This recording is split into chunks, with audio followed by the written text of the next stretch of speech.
Man, oh man. You know, I just don't get it. You know what I'm saying? Like, I don't. It doesn't make any sense. Look at the picture. Look at the picture. Why is Mob Psycho Season 2 so lit, and then One Punch Man is, well, you know what it is. I mean, it's like, what was the one creator thinking? Like, why would you make Mob Psycho so fire and then lack on your hardest anime? Do we all look stupid? Like, we don't know what's going on here? I might just switch back to regular TV at this point.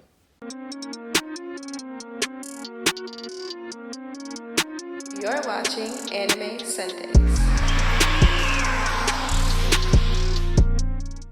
Good evening, everybody, and welcome to Anime Sundays, the show where we talk about anime on Sundays.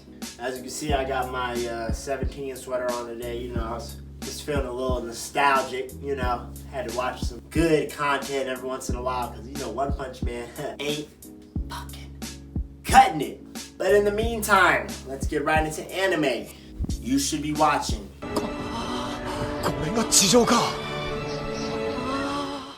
This week on Anime You Should Be Watching, I chose my favorite mecha anime pretty much ever. The segment goes out to the anime Gurren Lagan. Now, Gurren Lagan focuses in a futuristic world where most people live in these subterranean villages, you know, villages underground, and everybody is ruled by someone called the Spiral King.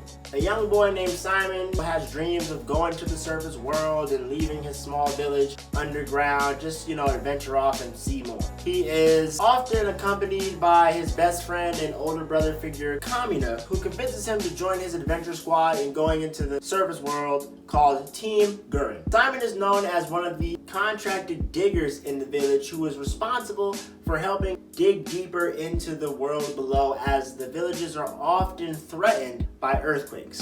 One day when Simon's on a dig, he finds something called a core key drill, which is accompanied by a small mecha robot called a gunman. Now, in the subterranean world, there aren't many gunmen lying around down below, so of course this is a big surprise to him. Immediately upon finding the gunman, it turns out a larger, more lethal gunman comes into his city and tries to attack the villagers, just cause a bunch of shit.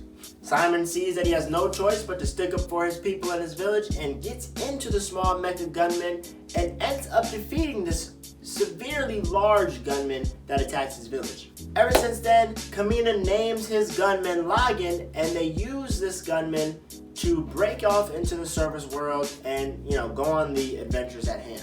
As they break off into the surface world, Kamina and Simon figure out that the Spiral King kind of has everything on lock up there with his army of humanoid beast creatures that operate the gunman. Eventually, Kamina ends up stealing his own gunman, which he names Gurren, and together, Simon and Kamina use their two gunmen to not only battle other gunmen being operated by the Spiral King, but to also fuse to make this ultimate mecha called Gurren Lagan. I mean, pretty much the story is about the two adventurers, you know, gaining more members of their team, inspiring other people to find gunmen and join their cause, and fight this revolutionary battle to defeat the Spiral King. I'm not actually a big mecha anime fan, but this one's got some really good animations, kind of old school, yet a little bit new school in there, kind of like a Kill la Kill vibe in terms of comedy and action, but then gives you that kind of cowboy bebop urban, you know, revolutionary vibe. I mean, the story's pretty long. I mean, they got a couple seasons out. I mean,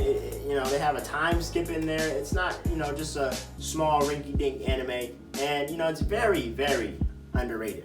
If you want to check out Gurren Lagan, I mean, they got it on Netflix, Hulu, and Crunchyroll now. So you can go ahead and watch all those episodes. It's a very good show. If you like mecha animes, you would not be disappointed in this one right here.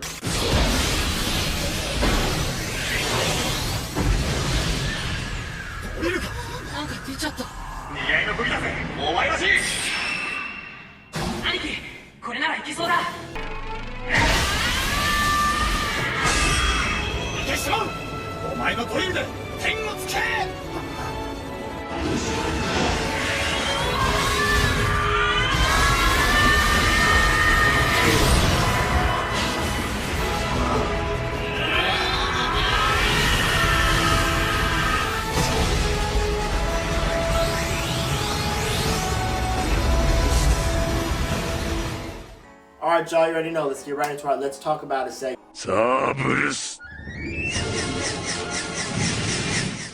This week on Let's Talk About It, I had a really hard time just thinking of something simple and something interesting to talk about when One Punch Man is pissing you off.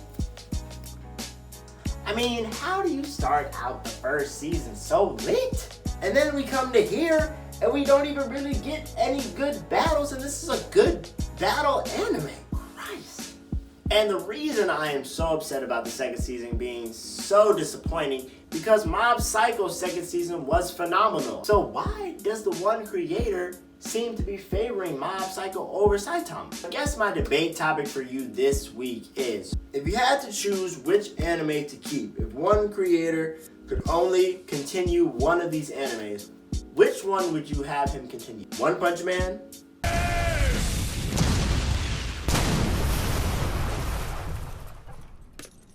Or Mob Psycho?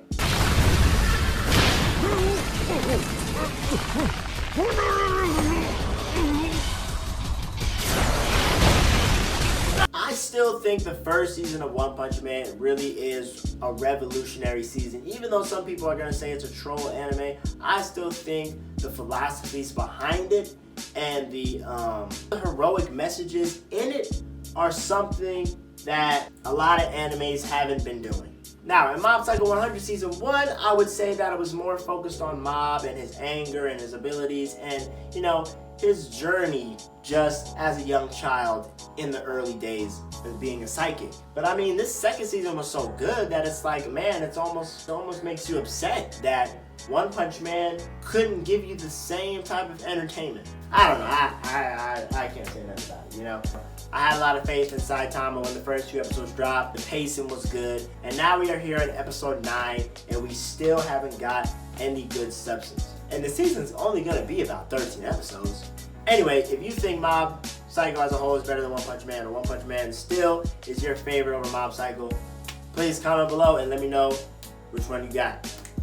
Alright, y'all, you already know. Let's get into our versus mode. Whoa.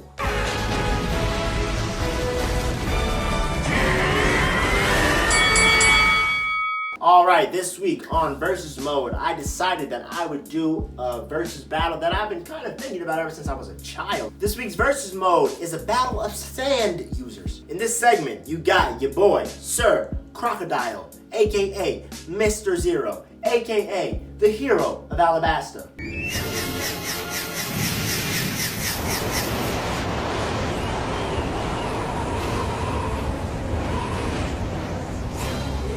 Against the 5th Kazekage, aka the One-Tails Jinchuriki, Gaara of the Sand.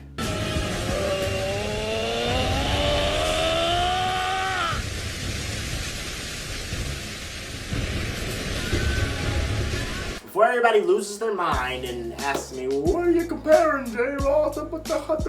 I am comparing these two anime characters in all platforms. That means you can take Gaara from the manga, you can take old Gaara, young Gaara, doesn't matter. The same thing goes for Crocodile. You got your boy Crocodile in Alabasta, who you're Skip. If you see him in the manga, wherever you got Crocodile, that's who I'm comparing in battle. Now, a lot of you would say, well, Gaara's pretty much way stronger in terms of attack power and durability and, defense. But I don't think you can sleep on the fact that Crocodile is a Logia user. How would Gaara be able to defeat Crocodile?